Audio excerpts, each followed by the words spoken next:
None of his cabinet colleagues concur with him, neither does his deputy minister.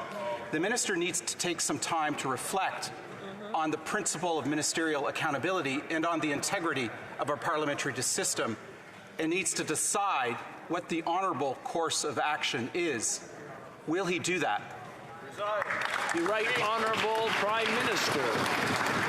Mr. Speaker, every step of the way we worked with police services and local authorities on ensuring that they had the tools they needed to be able to put an end to these illegal blockades, these illegal protests.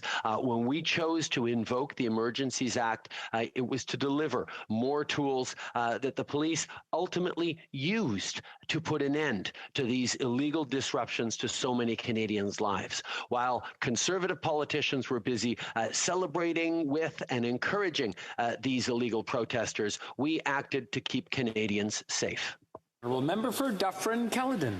And Mr. Speaker, this today is how ministerial accountability dies. A Prime Minister who obfuscates, will not answer, and a minister who refuses to resign. The Minister of Public Safety clearly and unequivocally did not tell the truth. And ministers in the past have resigned on principle. Ministers like Jody Wilson-Raybould and Jane Philpott. Will the Prime Minister show he has some principles and get that minister fired? Right Honourable Prime Minister. Mr. Speaker, while we were focused on serving Canadians and getting them back to work, getting their lives back, getting their streets back, Conservative politicians were busy supporting and celebrating alongside these illegal protesters and barricaders.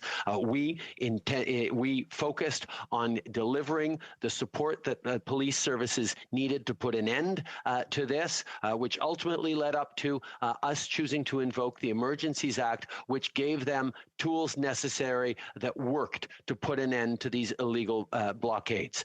That was what we were focused on, and that's what we continue to be focused on, Mr. Speaker. Canadians. Dufferin-Caledon. Mr. Speaker, what we're witnessing here today by the Prime Minister is a poor man's masterclass on how to avoid accountability. And we deserve accountability. Canadians deserve accountability. This minister needs to be held to account. He has misspoken, he has misled, and he has misinformed this House and the Canadian public. His position is completely untenable. The Prime Minister won't even answer a question directly on this. Prime Minister, show some principles, show your minister has some principles, get him to resign or fire him. The Right Honourable Prime Minister. Mr. Speaker, in February, when blockades and occupations disrupted our economy, hurt workers, and endangered public safety, we invoked the Emergencies Act to help bring them to an end. We've now announced the Public Order Emergency Commission, an independent public inquiry to examine the circumstances that led to the declaration being issued and the measure taken in response as required under the Act. We are acting in openness and transparency, but we know the members of the Conservative Party might not want light shed on these events given their support of these blockades, but Canadians want to know the truth.